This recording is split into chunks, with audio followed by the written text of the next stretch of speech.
Hello అండి, అందరికీ నమస్తే. ఈరోజు మన చిన్న వీడియో ముగ్గండి.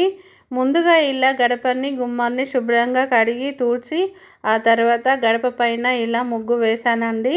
పసుపు పెట్టి ఆ తర్వాత ఇలా ముగ్గు వేశాను.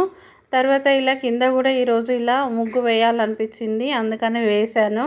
చూడండి ఎంత బాగా అనిపిస్తుంది కదా, నిండుగా ఉంది గడప అలాగే గుమ్మం ముందు. ఈరోజు చిన్న ముగ్గండి, డిజైన్ చుక్కలు ఎలాంటి చుక్కలు పెట్టకుండా చిన్నగా డిజైన్ వేశాను. ఎందుకంటే చుక్కలు పెట్టడం వల్ల ఈ షీట్లో అసలు ఏమీ కనిపించట్లేదండి. షీట్ కొంచెం ఖరాబ్ అయింది కదా, అందుకని చుక్కలు పెట్టకుండా చూపించాను. చూడండి ఇలా 4 గీతలు గీసుకొని దాని నుంచి ఇలా వీడియోలో చూపిస్తున్న విధంగా గీసుకున్నాను. ఆ తర్వాత ఇలా లోటస్ లాగా గీయాలండి, అంతే. చాలా చిన్న ముగ్గు, సింపుల్గా కూడా అయిపోతుంది. ఒకసారి ట్రై చేయండి. రాని వాళ్ళు కూడా తొందరగా నేర్చుకోవచ్చండి. ఒకసారి ట్రై చేయండి. ఈ వీడియో మీకు నచ్చినట్లయితే లైక్ చేయండి, షేర్ చేయండి, మన ఛానల్ని సబ్స్క్రైబ్ చేసుకోండి.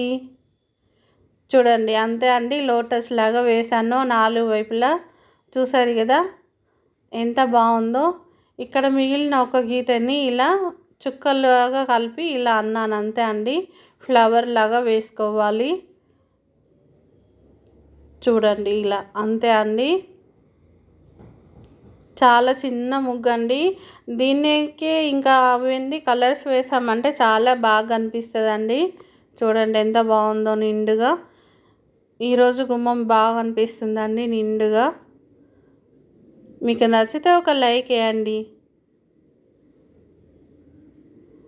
చూసారు కదా ఎంత బాగుందో. ఎలాంటి ముగ్గైనా కూడా ఈ కలర్స్ వేయడం వల్ల చాలా బాగా అనిపిస్తాయండి. చూడండి ఎంత బాగుందో. మరొక వీడియోలో మళ్ళీ కలుద్దాం. అంతవరకు సెలవు.